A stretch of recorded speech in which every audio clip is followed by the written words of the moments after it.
Lewis was born as Jack Donald Lewis on April 30, 1938 in Dade City, Florida. In Don's early years as a child, his father abandoned the family and left Don's mother to raise him and his two siblings. While Don's mother did her best to support her children through freelance gigs as a for-hire seamstress and bread baker, her income wasn't quite enough. Thus, to help aid his mother and take care of the family, Don started working at a young age, forming the foundation to his business ethics. As an adolescent, Don helped out a local mechanic and worked as a farmhand for nearby ranch owners and successfully graduated from Pasco High School in 1955. When he was only 17 years old, Don married his first wife, known today as Gladys Lewis Cross. Together, the couple had 3 daughters and adopted a son. Just as Don continued to expand his economic prowess, he worked countless odd jobs around Florida and eventually settled in the used car business and automotive trade. Slowly but surely, Don built his brand scrapping old machines, selling parts and metal resources while simultaneously investing in real estate opportunities. Don would buy parcels of land to develop and resell, sometimes keeping tracts of land for himself for future business ideas. Before long, Don was a self-made millionaire and the prime example of the American dream in action, starting from nothing and forging his own path to success. Friends and associates of Don would say that no one could tell his success just by looking at him. He always dressed like a normal laborer and kept his public life simple. However, he would keep a $500 bill in his pocket at all times, a symbol of his ability to turn anything he touched into profits, a true green thumb. However, Don's personal life wasn't quite so perfect.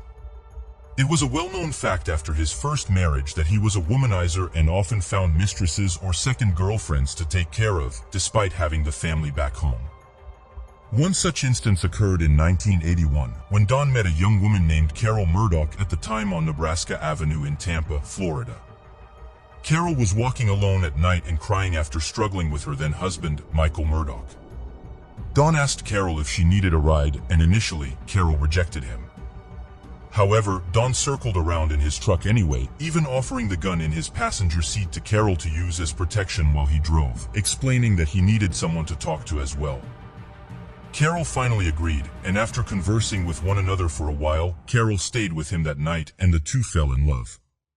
Of course, this sent shockwaves through Don's family, and tensions arose between him and his then-wife Gladys. Nevertheless, Don continued his relationship with Carol, who joined his real estate business and helped increase his profits through major land sales.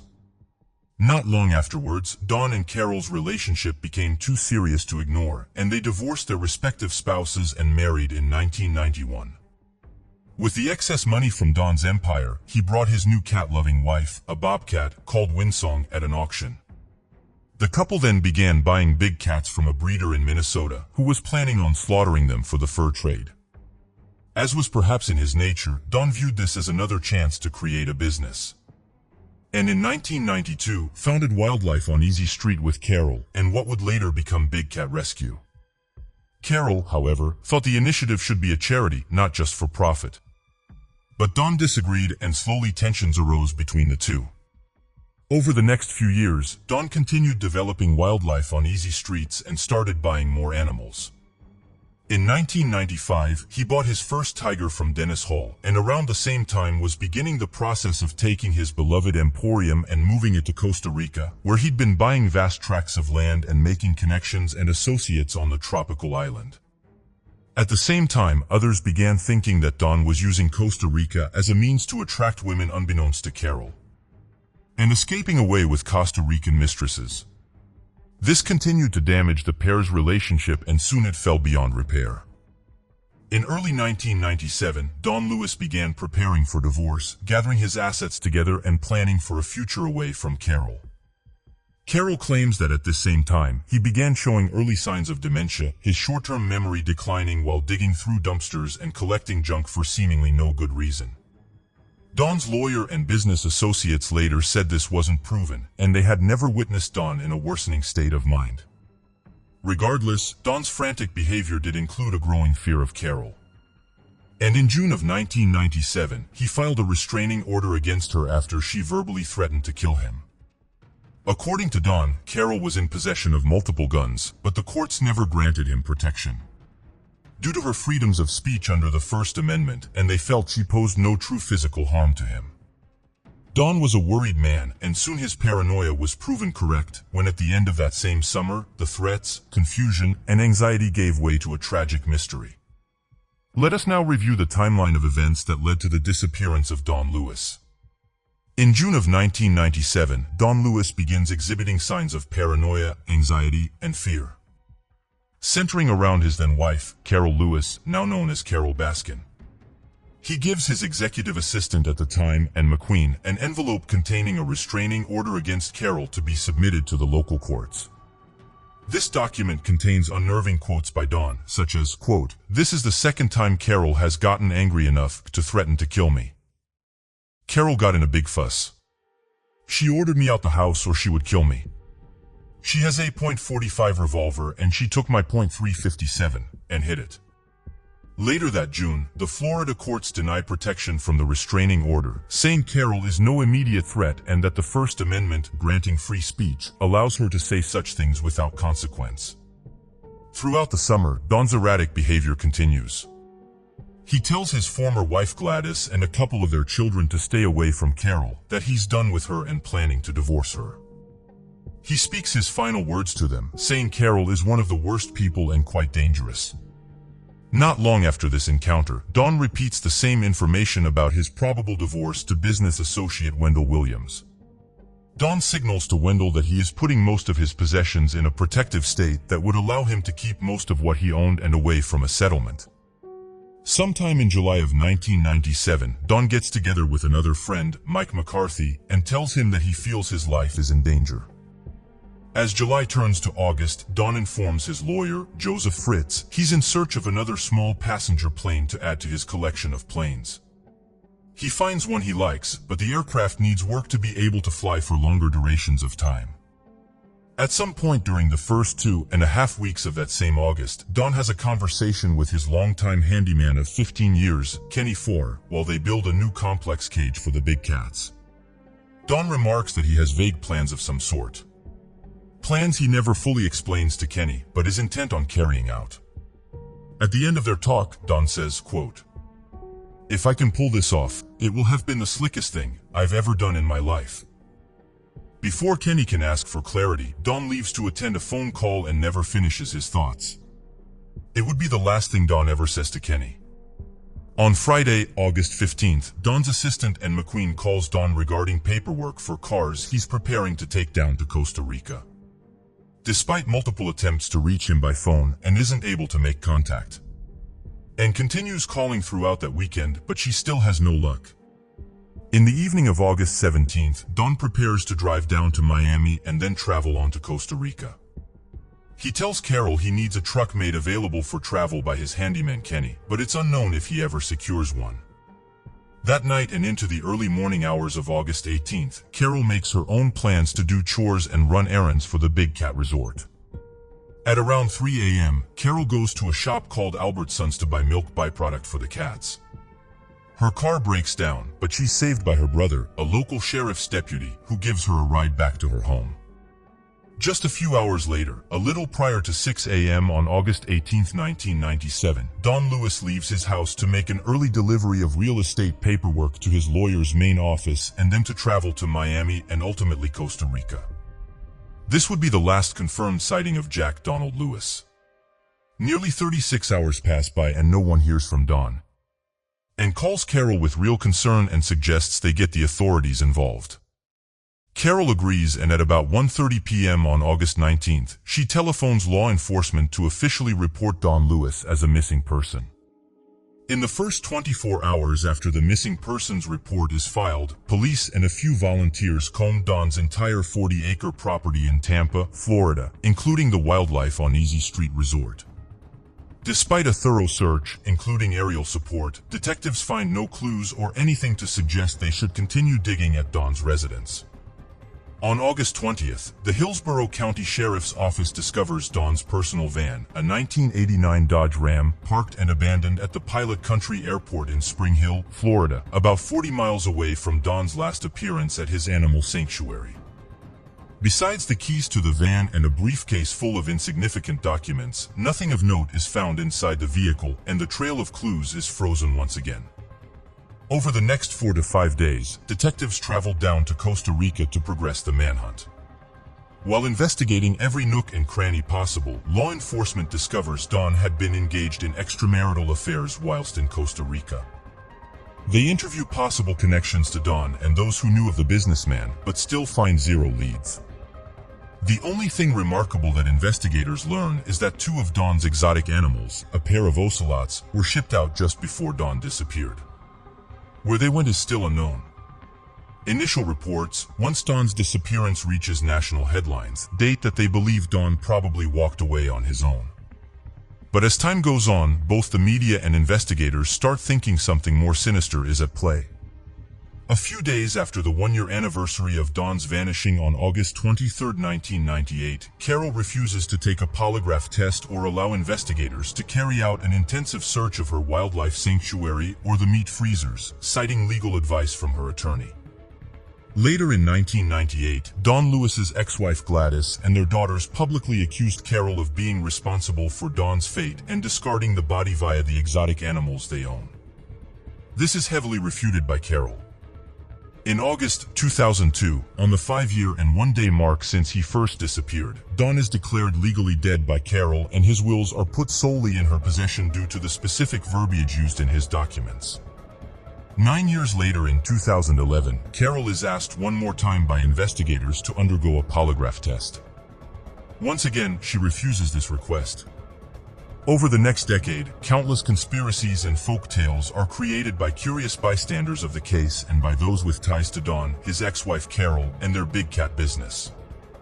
However, John Mariscano, the lead homicide detective and spokesman of the investigation for Hillsborough County Sheriff, has shot down any and all gossip. In April of 2020, stating that authorities have no prime suspects, no leads, and still no updates regarding the disappearance of Don Lewis, a case just as cold as it had been in that early August morning, 23 years before. Not a lot of physical evidence remains in the Don Lewis disappearance. And without a final phone call recording left over or CCTV footage capturing Don's penultimate movements, there's not much to run with. However, one discovery does provide us at least a hint of what happened to Don before he vanished, even if it does bring more confusion than clarity. The day after Don was reported missing, investigators discovered his 1989 Dodge Ram van, discarded at the Pilot Country Airport in Spring Hill, Florida. The airport was about 40 miles, give or take, from Don's personal residence, and initially thought to be where he flew out of that August morning. The troubling thing was that almost nothing was left behind in the van, and the things that were did not preclude a self-made decision to escape. Inside were the van's keys and Don's briefcase full of random papers. Unfortunately, the police did not impound the vehicle right away, leaving it abandoned in that parking lot, allowing for possible tampering and for critical physical evidence to be removed if there was something hidden on the atomic level. When the police did analyze the forensics, they found nothing but normal traces of Don and a second pair of fingerprints belonging to an auto mechanic, Dale Lively. When law enforcement interviewed Dale, he gave proof of a perfectly innocent explanation, stating a few days before the disappearance, Don had swung by the shop and asked Dale to work on the van.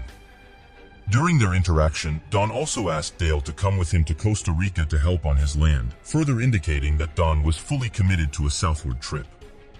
Dale declined, and the van situation became just another dead end in a case full of questions without answers. Many people associated with the case believe the van is a sign that Don was kidnapped and not a sign that he left on his own accord. Detectives agree, thinking the van was planted at the airport either to simply get rid of it or to make investigators think it was Don's final stop. Regardless, the amount of time it took authorities to analyze the insides of the van for forensics creates a massive what-if in the search for Don. And it is sadly the biggest clue they've received to date. One which may have been regrettably squandered. With the facts of the case understood, now let's turn to the dominant theories.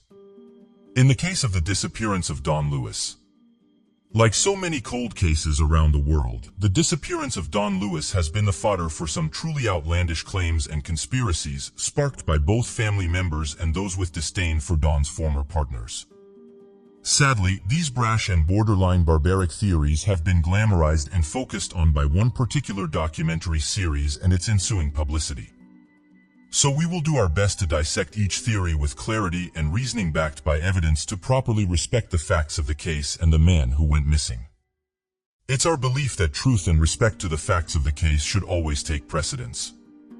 And it is insulting to Don Luce's memory and potentially damaging to his case to sacrifice these in the pursuit of an over-dramatized quote-unquote good story. The first real theory purported by those involved with Don Lewis's personal life came from his daughters and his first ex-wife Gladys Lewis Cross in 1998, only 1 year after Don went missing. They made a public interview in People magazine theorizing that Carol Baskin had indeed killed Don and then disposed of his body via a meat grinder and then feeding it to her tigers at the Big Cat Rescue Sanctuary. Donna Pettis, one of Don's daughters, felt the police didn't do a thorough enough job searching the property and should have carried out forensic analysis on Carol's meat grinder, testing it for Don's DNA. Carol has vehemently denied such possibilities, claiming the meat grinder in question was too small to even handle something like a human hand, let alone an entire full-grown adult male body. Not only this, but what many people fail to realize and what one documentary fails to make widely known, is that the meat grinder in question was removed from the Big Cat Rescue weeks before Don went missing, confirmed by the sheriff's office investigating Don's case. And if Carol did try to use a corpse as food for her big cats, there's absolutely no way bones and forensic evidence would not be left behind. The acidity of a tiger's stomach is strong, but not strong enough to completely destroy human remains. There would be a significant amount of bones, blood, and tissue left over. And to try to clean up every bit of the leftovers and leave absolutely no hints of the act is too far-fetched to believe. Such a vile act, even if utilized, would leave behind too much evidence and investigators certainly would have picked up on something. Nevertheless, these outlandish claims only picked up steam when notorious big cat collector and nemesis of Carol Baskin, Joe Exotic, created an obscene music video flaunting the tiger-feeding hypothesis. But that wasn't his only crazy claim. Joe Exotic became obsessed with another theory that while Carol was still responsible for her husband's disappearance, she actually hid his body under the ground at Big Cat Rescue, digging up the dirt where her septic tank rested and putting Don's body in that, covering it up and pretending as if nothing had happened. Joe made many public pleas for investigators to excavate the earth around the property and check the septic tank. And this idea spread around his own exotic zoo where employees began believing that same conclusion. However, the documentaries covering Joe and his theories also failed to share the information that debunks his theory as well. The septic tank in question, in a similar vein to the meat grinder, was not installed on the Big Cat Rescue Sanctuary until multiple years after Don went missing. If Don was buried somewhere on the property, it was nowhere near the septic tank. In addition, it makes little sense for Carol to bury Don on her own property, where future digs and construction work will almost assuredly take place and risk discovery. Now, all this being said, to completely remove Carol Baskin as a suspect would be premature. While she has consistently denied any involvement, there are pieces to her past that might suggest a motive or at least further consideration. The major piece of the case that might preclude motivation for Carol is Don's promiscuity and overall stance on the wildlife projects he and Carol had created. It is well known that Don saw the tigers and various big cats as nothing more than a business and thought of it as a means to make money rather than any real charity.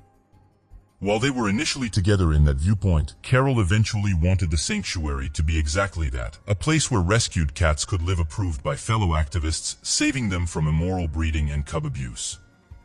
This requires a lot of money. And Carol had Don to fall back on.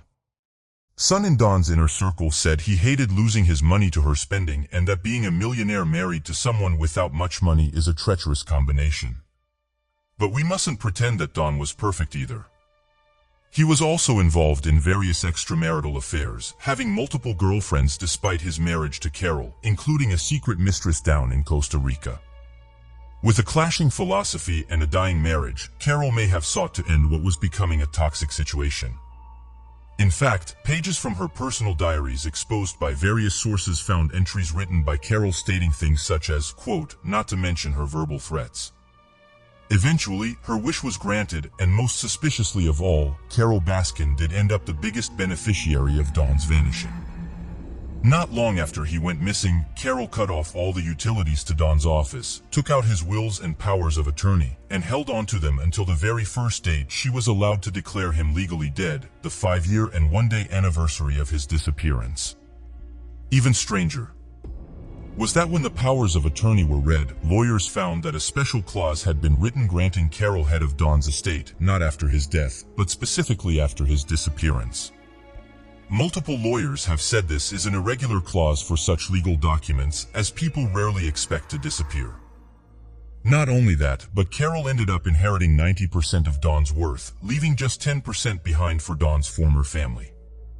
Now, it should be stated that Dawn had instructed Carol to leave them with 0%, but she decided to help them regardless, citing their blood relationship to Dawn as meaningful.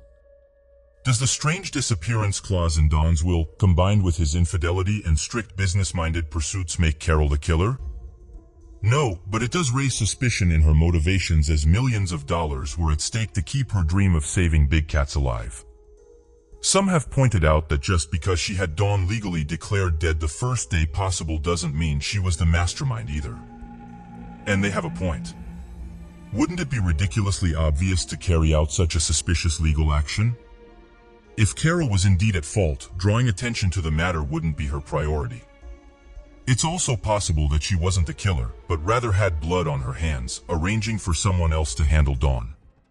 It is undoubtedly deeply suspicious. There are many people afraid of Carol, including Dawn himself, but fear, circumstantial evidence, and speculation unfortunately does not mean the party is guilty without physical evidence. Of course, Carol Baskin isn't the only one subject to theories of involvement. In fact, many people wonder if Dawn wasn't involved with anything malicious or any third party at all, but rather left on his own accord or died trying to do so. With his vast resources and millions of dollars, Dawn certainly had the capital necessary to pull off a stunt and escape his previous life. Perhaps he was done with the big cat operation and the hassle of dealing with such a consuming business. Perhaps his affairs with women were catching up with him and he wanted to start over, or perhaps he was truly fearful of Carol and set up his estate so she would profit over his disappearance while he got to start over on the far side of the world. These theorists believe Dawn faked a kidnapping, fully intending to fly out of Miami that August morning and never return. He could have put his van in a different airport parking lot to throw police off his trail, hopped on another flight, and vanished in the blink of an eye. It's not out of the realm of possibility that Dawn had money outside of his known estate or was saving up for this exact scenario. Dawn was full of secrets and constantly plotting his next move, preparing for the future or better than most. In fact, Dawn's personal handyman, Kenny Farr, told reporters he knew Dawn would bury money and gold bars around his various properties and was probably worth around $20 million, $15 million more than his lawyers thought. Remember that Kenny was the person Dawn told, quote, "If I can pull this off, it will be the slickest thing I've ever done in my life." Could it have been a great escape plan? Many think it to be possible. But not Kenny. He doesn't understand why Dawn would leave a van at an airport at all, even if it wasn't the right one. It would be too big a clue that Dawn was running away and make it much harder to become invisible. Both Dawn's lawyer, Joseph Fritz, and lead investigator of Hillsborough County Sheriff's Office, John Marcicano, agree, saying Dawn was more likely to have been killed. The other arguments that Dawn left on his own will, but perished unexpectedly, is also heavily gossiped. Some followers of the case, including Carol Baskin herself, think that Dawn may have got into one of his planes to fly to Costa Rica, but crashed somewhere in the ocean. There is, however, a lot of evidence to suggest this is false. Detective Marcicano points to the lack of flight records going to Costa Rica that day, and the lack of crash reports in the area for the same timeline. Theorists then report that Dawn was a known illegal flyer, having lost his pilot's license, but choosing to fly anyway, operating his planes low and under radar detection. Yet again, Detective Marcicano refutes these claims, saying every plane Dawn owned was far too small to make the trip to Costa Rica in one go. If Dawn did get in a plane and attempt to travel south, it would have been desperate and unsafe, possibly hinting at a deteriorating state of mind that some have claimed that Dawn was suffering from before he disappeared. As previously noted, Dawn was experiencing symptoms of onset dementia and may have been overcome with fatigue, paranoia, or a combination of the two. This would explain his ramblings to his friends about being in fear for his life and constantly looking over his shoulder, conspiring against his then-wife, Carol. The problem with this theory, though, is that if Dawn was truly dealing with memory loss and dementia, he would not be able to successfully vanish without a trace so easily. If his mental faculties were becoming compromised, surely he would have made a mistake somewhere. Plus, a lot of close associates to Dawn don't believe the dementia stories anyway, saying he was of sound mind and honestly genuinely terrified for his life. So if it doesn't appear that Carol killed Dawn and it wasn't Dawn who left by choice, who was responsible for his disappearance? A few people think Joe Exotic was actually the one to blame, wondering if he may have taken Dawn out to spite Carol and derail the future of wildlife on Easy Street, claiming the validity in such a conspiracy, knowing John was guilty of other plots against Carol's life. However, it should be noted that Joe and Carol's bitter rivalry did not exist in 1997, and no such evidence supports this idea. A few others point to militant animal rights activists, or think that Dawn had connections to drug lords in South America that wanted him dead. Regardless, the fact of the matter is the police have no hard evidence and have no prime suspects in their sights. Anyone could be at fault. And that's what makes Dawn Lewis's disappearance all the more tragic. Tara Calico was born February 28, 1969 to parents David and Patty Calico in New Mexico, the land of enchantment in an ordinary world.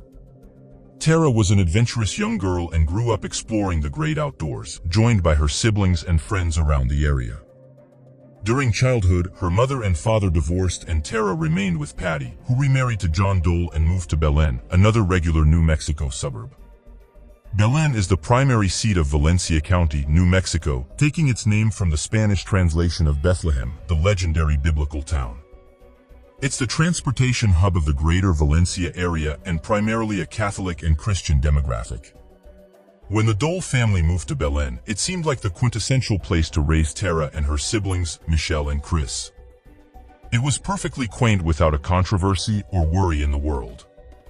It's a place described as, quote, small-town America, where everyone knows everyone, everyone looks after everyone, and no one is outside the realms of safety.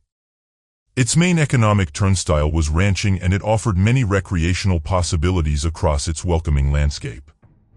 This meant it was the perfect place for Tara to engage in her exploratory tendencies, free from the fear of sinister consequences.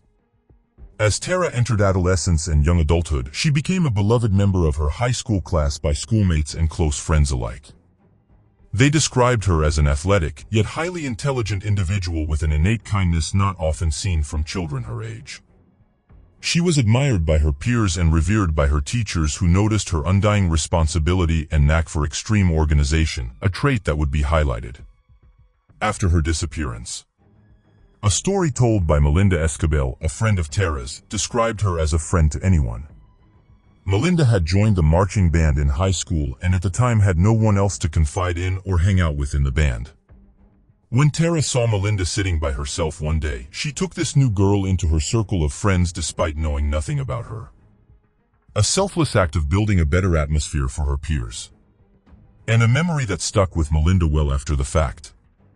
After high school concluded, Tara decided to attend college and study psychology, a subject that always fascinated her. She chose the University of New Mexico Valencia branch, which also happened to be Melinda's school of choice as well. The two would see each other frequently and often spoke during moments of freedom. It was around this time that Tara also started dating former high school classmates, Jack Cole, a captain of their football team and well-liked student athlete. The two met at a social event with mutual friends after they graduated and started a relationship soon after.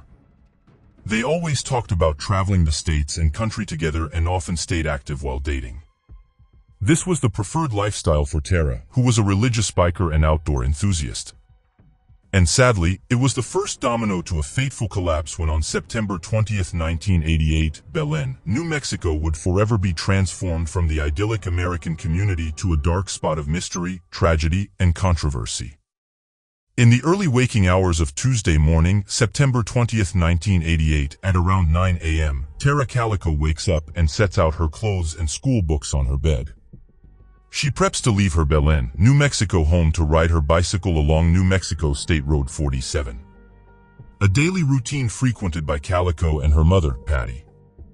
At this point, however, Patty has quit riding with her daughter after getting the feeling a motorist was stalking her during their trek. She urges Tara to ride with mace hidden on her person, but Tara rejects the idea. Sometime after 9:15 a.m., Tara asks Patty to come pick her up along the highway if she hasn't returned by noon. When Patty asks why, Tara reveals that she intends to play tennis with her then boyfriend at 12:30 p.m. that day, followed by college classes at 3:30 p.m. At about 9:30 a.m., Tara leaves her house on her mother's bicycle, a 10-speed pink Huffy brand due to her own bike having a flat tire. The neon bike also came with yellow control cables and sidewalls, very distinguishable characteristics. This would be Tara Calico's last confirmed contact with her friends or family. Over the next 2 hours, between 9:30 a.m. and 11:15 a.m., Tara bikes approximately 17 miles to the southern railroad tracks outside of town, her usual route. The ride is assumedly normal without hassle, and she turns around to start the ride home so she can get ready for her tennis date. At around 11:30 a.m., Tara is seen on the pink bicycle riding northbound towards her home by two unidentified ranch hands along State Route 47. Nearly 15 minutes later at 11:45 a.m., three men drive southbound on the other lane of the 47. They are driving home from a hunting excursion and pass by Tara on her bicycle. However, they notice something very eerie as a white pickup truck tails her very closely. They note Tara is listening to music on her Walkman with headphones and seems ignorant to the pursuant truck behind her. Not long after the second sighting, another driver in the south lane passes Tara and also witnesses the white truck tailing her, just under 5 miles away from the Rio communities. This driver claims he noticed the ominous truck contained multiple occupants and not just a solo driver. This is the last confirmed sighting of Tara Calico. 5 minutes past noon, Patty Duell stays true to her word and sets out to pick up Tara per her daughter's request. She drives up and down the railroad tracks both ways along Route 47, but makes no sighting of her daughter or the pink bike. Patty even calls a nearby hospital to check and see if Tara had an accident and was admitted, but no one matching her description is accounted for. Patty then rounds up a few of Tara's friends to help search, but not a trace is found. They finally give in and call the Valencia County Sheriff's Office, where a police search party begins. The following day, on September 21st, the search team discovers a set of bicycle tracks on the west side of Route 47, 4 miles from the Rio communities and even closer to Tara's last sighting. The bike tracks veer from the side of the road onto a soft shoulder and towards a location about 100 yards away from the highway. This new location has actual tire tracks, as well as a fresh oil slick. From here, police find a trail of footprints that leads them to their biggest find in the case thus far.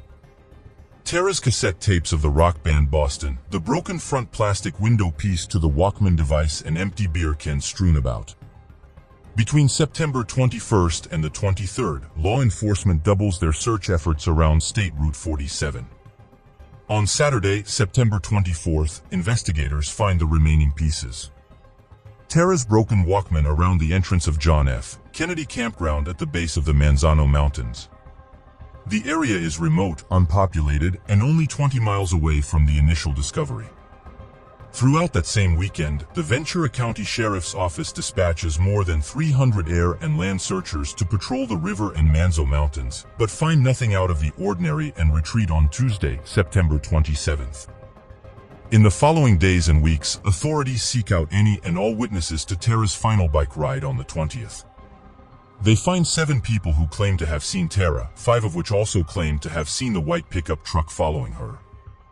4 of these individuals are even hypnotized in an attempt to pull more details, but nothing concrete is learned.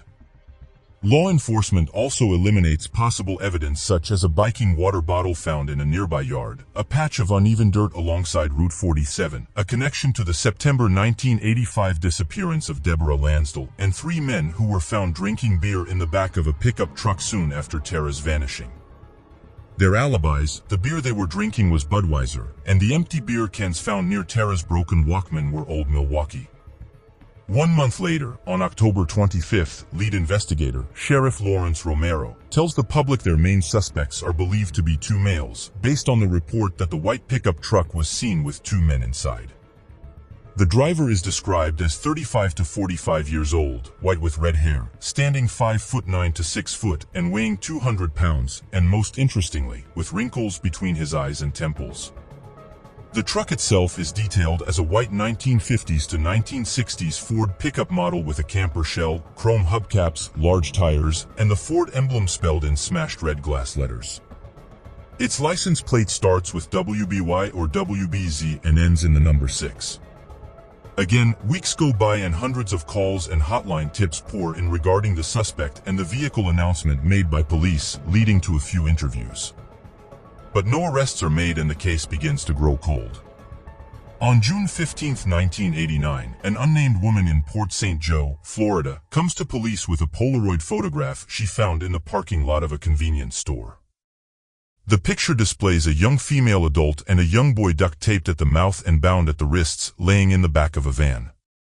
This Polaroid is broadcast across the country, and relatives of Patty Dole call her to inform her that the girl in the disturbing photograph bears a striking resemblance to Tara.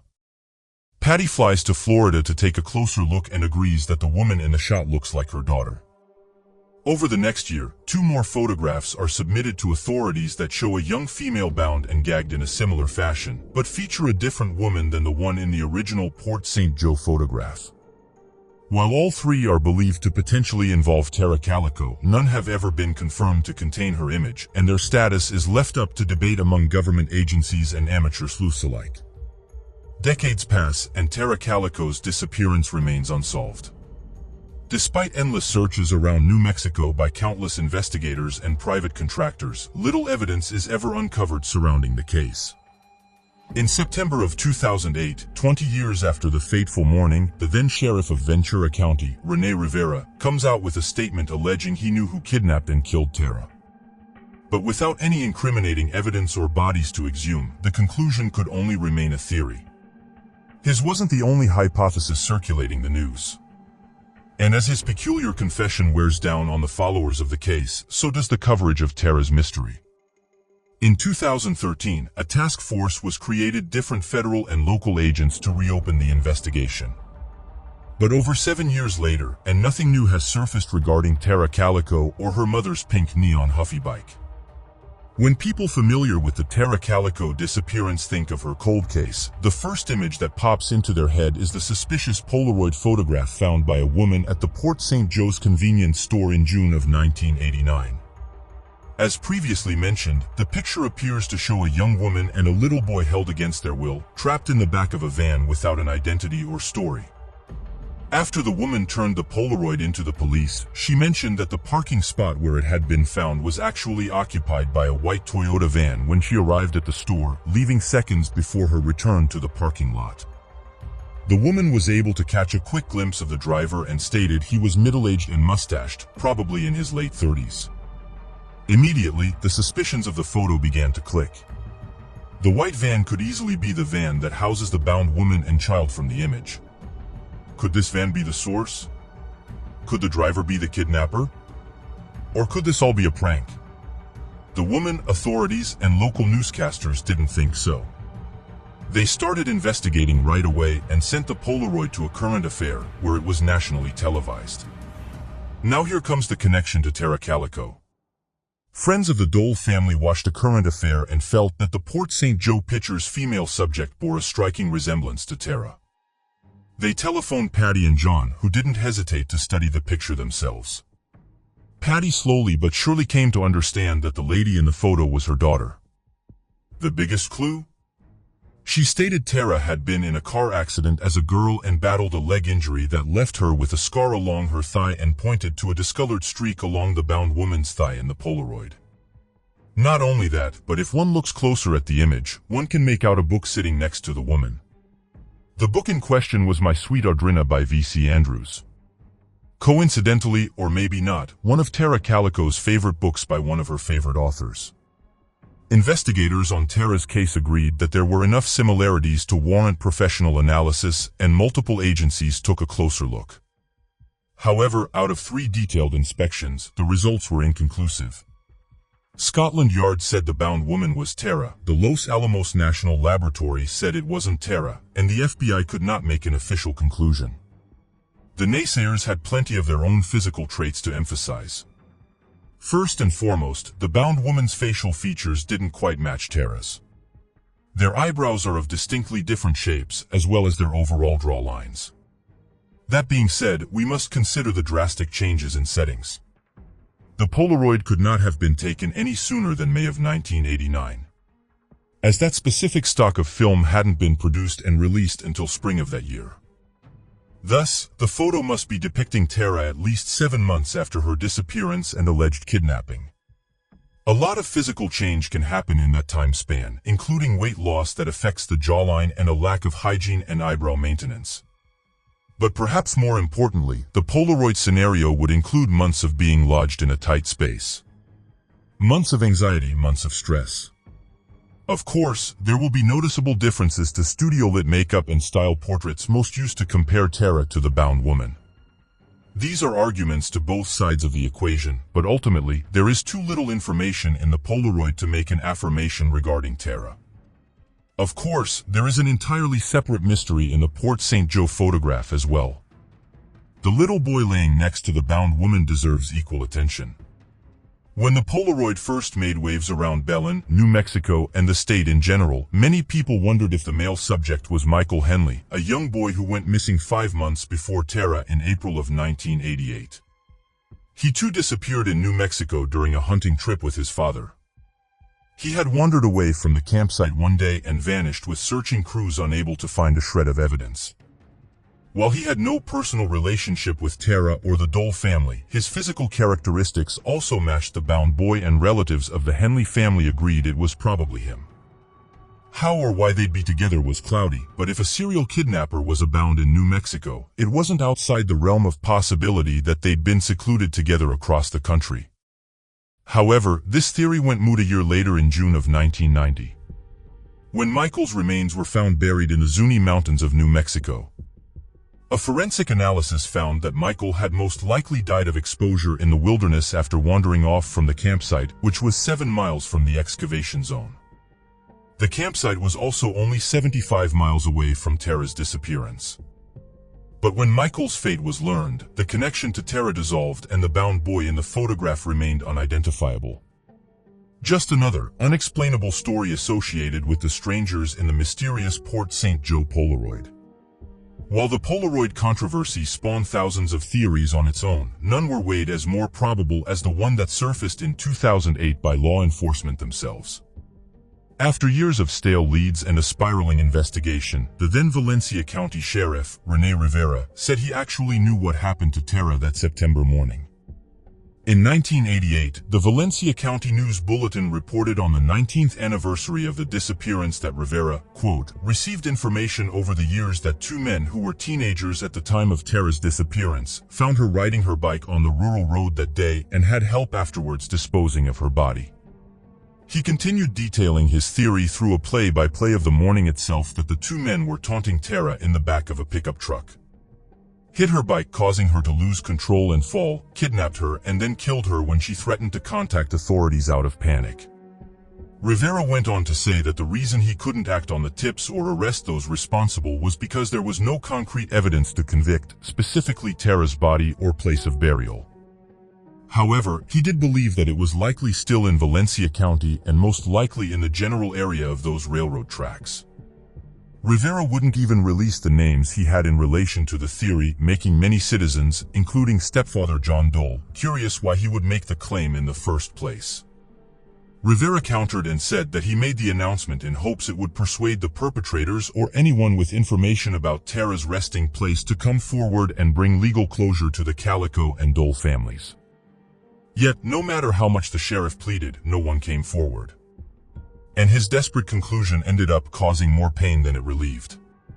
With this in mind, Sheriff Rivera's theory does match a recorded incident left behind in Tara Calico's case documents, now available in the public record. Inside of the document, a section contains an interview with Henry Brown, New Mexico citizen who was since perished due to failing health. The interview, which some label as more of a confession, is held by Sheriff Deputy Frank Mithala, who was specifically requested by Brown when he was asked to come in and share his side of the Tara Calico story. Frustratingly, there is no date connected to this event, but it is believed to have taken place years after the disappearance. In the interview, Brown recounts his times hanging around fellow Valencia County teenagers, led by troublemaker Lawrence Romero Jr., the son of the old sheriff. Lawrence Romero Sr. He said Lawrence Jr. was a drug peddler and interested in dating Tara Calico, but was never considered because, according to Brown, Tara was dating a man by the name of Jeff Abhida.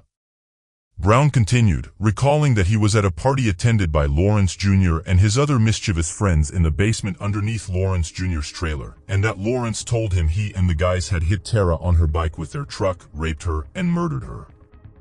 Lawrence Jr. informed Brown that they had originally just tossed the body in some nearby bushes, but became paranoid in light of the police searches and transferred her body to the makeshift trailer basement and later to a nondescript pond. Funnily enough, Henry Brown was not the only person to tell this story to authorities. Another man named Donald Dutcher also informed police in 2013 that a suspect had confessed their heinous crime to him. But he didn't have an exact location on the body either. Coincidental or not, neither Brown nor Dutcher's stories could be confirmed by Lawrence Jr. or his friends themselves because they had all in fact died by the time of the interviews. Lawrence died of a self-inflicted gunshot wound, and conspirators claimed there was a suicide note with a confession to Tara's murder. But if it did exist, Rivera never entered it into evidence. Another questionable decision. The case documents also fail to mention reliable sources of the names of the other criminals, but Belen residents and others with knowledge of the case confirmed that the legitimate suspects did indeed die before they were able to be called forward. So the question remains, if this theory holds serious weight, is it truly a lack of physical evidence keeping police from taking it to the prosecutor's office, or is there a cover-up in play by the Valencia County Sheriff Office? Obviously, the main suspect being the son of a former sheriff raises a major red flag, and the cloudiness of a written confession raises speculative suspicion. But it goes without saying, the two separate interviews with the same story have to be considered legitimate. It's a shame the suspects themselves are no longer with us, and the amount of time that has passed since Tara's disappearance does not bode well for an unknown accomplice to randomly come forward and share further details. But it does match multiple witness testimonies regarding Rough Riders in a pickup truck tailing Tara during her bike rides. Certain details are clunky, such as the information that Tara was seeing a man named Jeff and not Jack Cole, a drug dealer nonetheless, and the last person on Earth any of her friends could see her dating. But the theory does give a thorough reasoning why Tara's body was never recovered. Being hidden amongst the vast New Mexico wilderness and ignored by those with the ability to recover her. This is a truly dastardly act of injustice and corruption if true.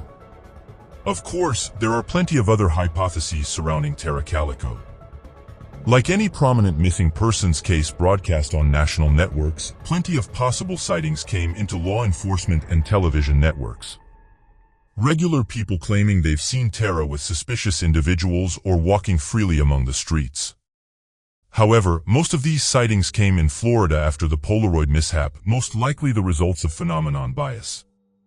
People were much more willing to believe they had seen Tara after thinking she was held hostage somewhere in the Sunshine State, a combination of wanting a solution to be born of a possibility and to play the hero in an unsolvable mystery. They thought Tara may have fled on her own, explaining the added vanishing of her bike and the breadcrumb trail to nowhere made up by her broken Walkman. Yet the theory made no sense when considering her healthy home life, relationships, and drive to finish school. There were absolutely no warning signs of abandonment, and Tara had plans in place to make sure she wouldn't get lost, a far cry from a scheme to dissolve into the faraway world. Another prominent theory put Tara's fate in the hands of an elaborate kidnapper, a serial criminal with a twisted mind and a knack for public attention. This idea was born not just from the one Polaroid found in Port St. Joe's, but from a series of photos found by outsiders and received by Florida police. In addition to the first picture, another Polaroid image was discovered at a construction site in California, depicting a young woman gagged and seemingly under distress. The picture was up close and blurry, but the woman once again bore a few similarities to Tara, and the fabric in the background could have been a match to a fabric seen in the Port St. Joe's Polaroid. The third image came from an unconfirmed location, but depicted a woman tied to an Amtrak sitting next to a male figure laughing. This female showed even fewer comparisons to Tara, and the entire situation was widely believed to be staged and never seriously considered by investigators. In a strange twist, 20 years after the Polaroids were found, another set of printed pictures entered the case. Chief David Barnes of Port St. Joe's Police Department received 2 envelopes, postmarked June 10 and August 10, 2009, from Albuquerque, New Mexico. The first envelope contained a photograph of a brown-haired boy with a black, sharply-drawn band of tape over his mouth. The second envelope contains the original, unaltered photo of the same boy. Then, 2 days later on August 12, Port St. Joe newspaper, the Star received a third envelope. Again, postmarked August 10 in Albuquerque, it contained another photo of a boy with more black sharply drawn over his mouth.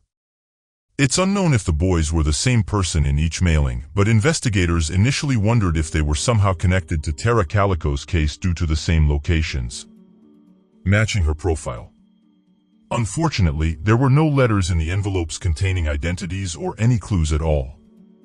But perhaps strangest of all, these envelopes were obtained the same time a self-proclaimed psychic was calling into Port St. Joe PD, talking about dreams she had of Tara dying and being buried in California after running away.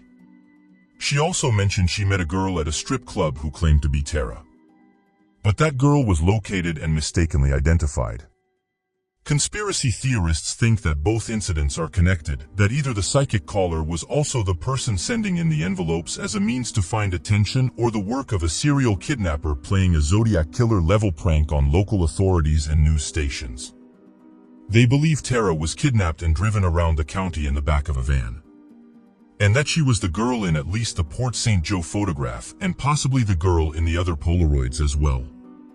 Could the psychic have been a legitimate suspect? Multiple agencies ruled them out, calling it a hoax, but many have their doubts, pointing at the piling circumstantial evidence to be more than a mere coincidence. I believe that everyone on Earth has the potential to do wonderful things. But there are undoubtedly those who exemplify the absolute brightest version of humanity, who go out of their way to bring peace to others, to bring a smile to the faces of everyone they meet, seemingly without any effort. People who look after their friends and families and even strangers before themselves, who know that the only way to push us forward as a society is to surround ourselves with happiness, selflessness, and charity, people who were quick to encourage, slow to judge, and effervescently authentic, everyday heroes. Elizabeth Barraza was one of these people, a shining star and great influence on all she met. A child of the 1990s and native of Southeast Texas, Elizabeth, called Liz by all who knew her, grew up infatuated with fantasy, storytelling, and pop culture. Her love of imagination and specifically science fiction fandom was nurtured by her father, Robert Jr. She was particularly fond of Star Wars, growing up with the movies and later exploring the rich worlds provided in television series, comic books, and novels. If there weren't any new expanded universe books to pick up, Liz would turn to her other escapist entertainment, Harry Potter. Liz was a self-described Potterhead, an expert in all things witchcraft and wizardry. She was first in line to grab a copy of every new release and, like Star Wars, spent endless hours of childhood wrapped up in the comfort and confines of their creativity. Her own imagination molded by the adventures she was so absorbed with. Alongside her love of the premier pop culture lexicon, Liz also discovered a strong skill set in arts and crafts. She was a meticulous costumer, able to construct complex designs and outfits matching her favorite movie and comic book characters. As she grew older, she discovered there was an entire community of hundreds of thousands of fellow costume fanatics and creatives.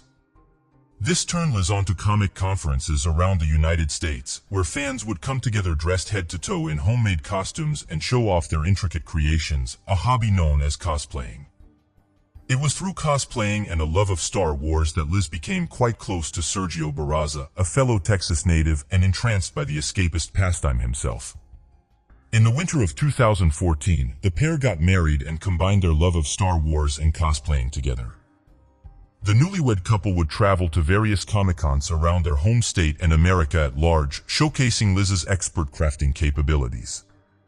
When they weren't dressing up for comic conventions, Liz and Sergio were taking part in the 501st Legion, a world-renowned group of the biggest Star Wars fans who dress up in screen-accurate replicas of Star Wars' most notorious villains and their costumes. This wasn't just any old hobby, however.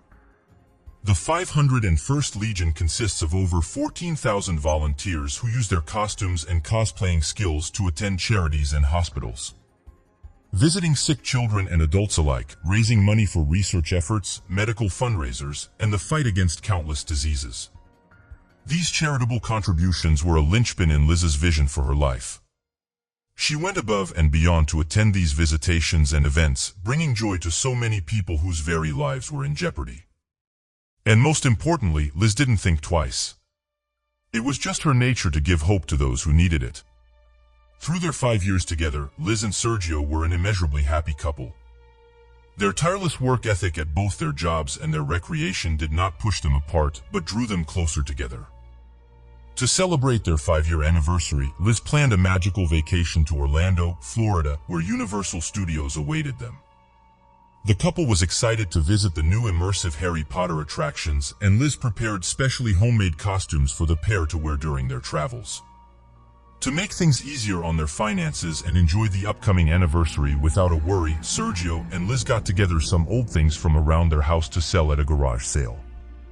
However, things swiftly took a tragic turn when this innocent attempt to make ends meet resulted in a terrifying murder. Let's now turn to a timeline of events that led to the unsolved murder of Liz Sperazza. It's just after New Year's Day in the year of 2019. Liz and Sergio Barraza celebrate another year of love and success together and prep for their upcoming 5th-year anniversary. The two plot out the perfect celebration, deciding that the new Harry Potter fantasy attractions at Universal Studios Florida would be their dream locale. They chart a course for an end-of-the-month departure and begin preparations. As January progresses, Liz and Sergio realize all of their expenses for the anniversary trip will push them to the max of their budget. Liz also hopes to buy Sergio a couple of gifts herself, and the pair decide to hold a garage sale right before they leave, selling a few odds and ends and items they no longer need from around their house, hoping to raise some spending money for the trip. The end of the month nears and Liz and Sergio finalize the garage sale details. They schedule it middays before they leave for Florida and inform their close friends, families, and co-workers of their plans. They do not broadcast it on social media or around the town, however, keeping it close-knit until the day arrives. The final full week of January arrives, and Liz requests time off work for both the vacation and the garage sale. Employed as a data reporter for a pipeline inspection company, Liz is able to get the extended dates approved. On the night of January 24th, Liz and Sergio make their final preparations. Sergio is to go into work as per usual, and Liz says she'll get up early with him to start putting up signs advertising their sale before the sun comes up. The two go to sleep, excited at the prospects that await them, unknowing of the horrors lurking as well. The rooster crows the following morning on Friday, January 25th, 2019. It is barely dawn, and Sergio Barraza gets ready for work while Liz gathers the signage supplies. She goes outside with her husband as he climbs into the truck.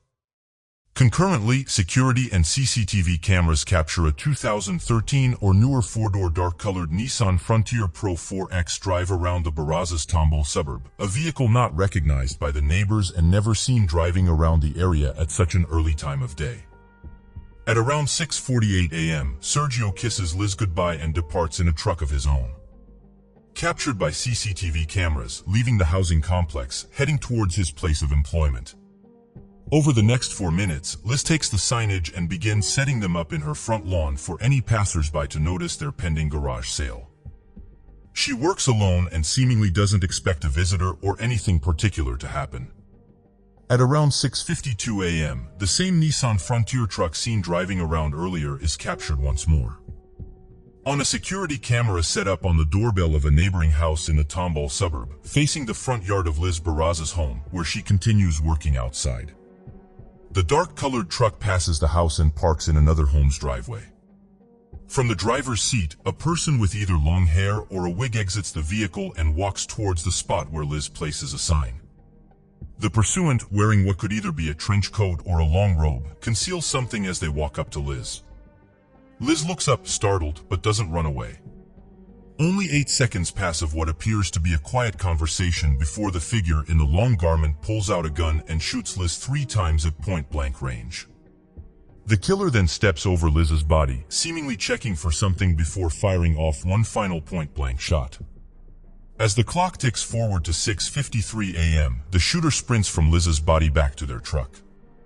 They hop inside, back out of the driveway, and drive up and down the street once more, almost as if observing the crime scene before peeling out from the neighborhood, away from the cameras, and forever into anonymity.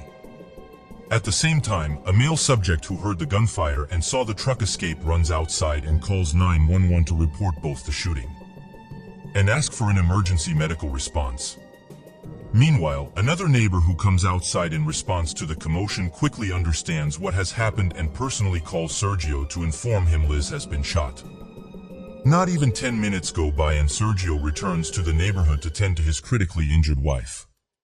Medical and emergency response personnel join him and Liz is rushed to the hospital. Meanwhile, police begin interviewing neighbors to try and find out exactly what transpired. Liz makes it to the hospital, still breathing with a heartbeat. However, after surviving through the night, the following day on Saturday, January 26th, she succumbs to the gunshot wounds and passes away. Soon after, on the investigation side of the ordeal, authorities are quick to label the death a murder, as the crime scene suggests an execution-like shooting combined with the eyewitness testimony of the male subject who saw the killer flee. Within a matter of weeks, police canvass the Tumble suburbs for any and all security footage that may give them a better glimpse of what happened on January 25th at 6:52 a.m. One of the Barrazas' neighbors then gives law enforcement a copy of their doorbell cam tape from that morning, the now infamous recording of Liz's final moments. In the coming days, detectives study the security footage and release it to media outlets, hoping someone will come forward to identify either the truck or the shooter. Tips pour in, but nothing substantial rises to the forefront of the case, a case growing colder by the minute. It wouldn't be for another year until the Barraza family finally receives a major update in the investigation. During a one-year memorial held by family members, community members, and members of the 501st Legion in honor of Liz's life at the tail end of January 2020, reporters hear from a lead detective on the case that police have obtained a warrant that could lead them directly to the party responsible. There are no other details given, and the exact type of warrant is not revealed, whether it be an arrest warrant or an evidentiary warrant. Again, however, the lead stopped there without any major announcement until June 30th of 2020. A breaking news bulletin reveals that police unveiled an additional nugget of information stemming from the CCTV footage capturing Liz's murder. Authorities announced after analyzing discernible audio from the recording, it can be said confidently that as the suspect approached Liz at 6:52 a.m., Liz could be heard saying, "Good morning" in response. It is not a major clue, but it does make detectives wonder if Liz didn't actually know the suspect as opposed to earlier theories. Sadly, that news alert on June 30th is the last piece of evidence the public has received in Liz Barraza's case. As of today, Liz's brutal murder remains unsolved. The investigation did undergo a change in top leadership, so that must be considered as to why there are apparently no sizable leads despite almost 2 years of sleuthing, as well as the global pandemic slowing down the world in general beginning in March of 2020. All that being said, police maintain that this case is still very much solvable and will continue to pursue any and all leads provided by the public or otherwise. Without a doubt, the biggest and really the only case point in the Barraza investigation is the CCTV security footage procured from around the crime scene by police in the direct aftermath of January 25th senseless murder. The video shows the murder take place, albeit from a distant and grainy point of view. However, it also shows the suspect flee and, most importantly, the side profile of the Nissan Frontier Pro 4X driven by the shooter. Before I play the video in its entirety, as first released by authorities, I want to be upfront about the disturbing nature of the footage. The shooting depicted is real. And if you understandably wish to avoid seeing any sort of extreme violence, it would be best to fast forward or turn away for the next few minutes. I want to give you fair warning. So please be advised, what you're about to witness may be hard to watch. What you have just seen is the murder of Liz Barraza. As you saw, a figure with long hair, a long coat or robe, and what could be boots, parks across the street from the Barraza residence, walks over to the front yard where Liz works on the garage sale sign, confronts her with 8 seconds of unknown dialogue, then shoots her 4 times at point-blank range before standing over her body and running off. The most contested part of the video is whether or not the shooter is a woman, as it might seem at first glance, or a man dressed to appear as a woman. It truly is hard to tell. Some point to the end of the video where the killer runs away, stating that the gait is most often attributed to the form of a female run. However, it is also widely believed that the killer was wearing boots as a part of their peculiar getup, and that may have changed the appearance of their movement. Nevertheless, we don't share this video to determine whether or not the killer was male or female or disguised or in plain clothes. It's meant to spread awareness and hopefully catch the eye of someone who hasn't seen it before, recognizing something that could be game-changing, a vital clue. If anything in this video rings a bell, even the slightest memory in the back of your mind, whether it be the identity of the shooter or the origin of the Nissan Frontier truck, contact Crime Stoppers at 713-222-TIPS. Let us now turn to the most prominent theories that attempt to explain the unsolved murder of Liz Barraza. Because of how recent the Liz Barraza murder case is, the theories surrounding it are few and far between. Both its recency and the withholding of most case details by law enforcement are to blame for this. But that isn't necessarily a bad thing. Police usually keep important clues and even pieces of evidence that don't seem relevant close to their chest in order to avoid tipping off the real suspects of their findings or threatening their chances of making an arrest. It's why studying cold cases within their first few years of investigation are so tricky. There simply isn't enough yarn to thread together a solid board of theories, at least not yet. However, there are still some ideas. One of the very early hypotheses speculated by case followers was that either Sergio or Liz was involved in a secret love triangle and the shooter from the video is an enraged lover or person who was intimately involved with one of the members of the couple. However, we don't believe this is the case. Personal and melodramatic gossip often circulates after a murder. And it can be harmful to the Barraza family and disrespectful to the memory of Liz herself if presented without any real evidence. In fact, there is a very simple and straightforward observation regarding this theory that helps delegitimize it from rampant belief. If there was indeed a love triangle and a secret partner involved, there would be a paper trail or at least a digital one. There would be emails or texts or some sort of communication remaining on a phone or a computer. A forgotten voicemail or letter or something left over to make a connection. The absence of any evidence of this nature speaks for itself. It also shouldn't have to be said, but Sergio himself has been very clear and concise with police and has fully cooperated with both law enforcement and the media. He has shown no signs he has something to hide. And until police uncover something to the contrary, we must focus on other possibilities than those that likely end up in a tabloid magazine. Of course, the shooter could be connected via a close relationship to either Liz or her husband, but to immediately point fingers towards a scandalous extramarital affair would be jumping the gun. Another commonly held belief about who the killer could be is that they met Liz somewhere at a comic book convention or similar cosplaying event and for whatever reason, fixated on her with the intent to murder. But why or how could this happen? One explanation is the passion behind fan-based activities such as Comic-Cons and other global events is normally brought to the absolute extreme. It regrettably doesn't take long when investigating some pastimes such as these to find there is a history of toxic fandom, misogyny, and elitism. Certainly not in the majority, but that 1% is known to exist. Of course, cosplaying and passionate fandoms are a good thing, full of good people with good intentions and are meant for escapism and passion. But there are cases where people have taken their favorite pop culture iconography a little too far. And that bad blood has been known in the past to spill over into nefarious and criminal territory. Thus, it is suggested that somewhere along their travels or even in an online community, Liz met someone who became overly jealous of her, or Sergio, made advances, and when they didn't get what they wanted, went after her in the most horrific way possible. Now, while this is also somewhat unlikely to not have a trail of communication somewhere on the internet for police to track, it's possible this connection was made in person and the killer was an unknown stalker, following Liz around and waiting for her to be alone. There have been confirmed cases of women being stalked at comic conventions before, and has even led to abuse and assaults. It is not a common occurrence, but it has happened frequently enough for some to consider it in connection with Liz's case. The biggest criticism to the cosplay-related stalker theory is how out of place the subject was in Tomball itself.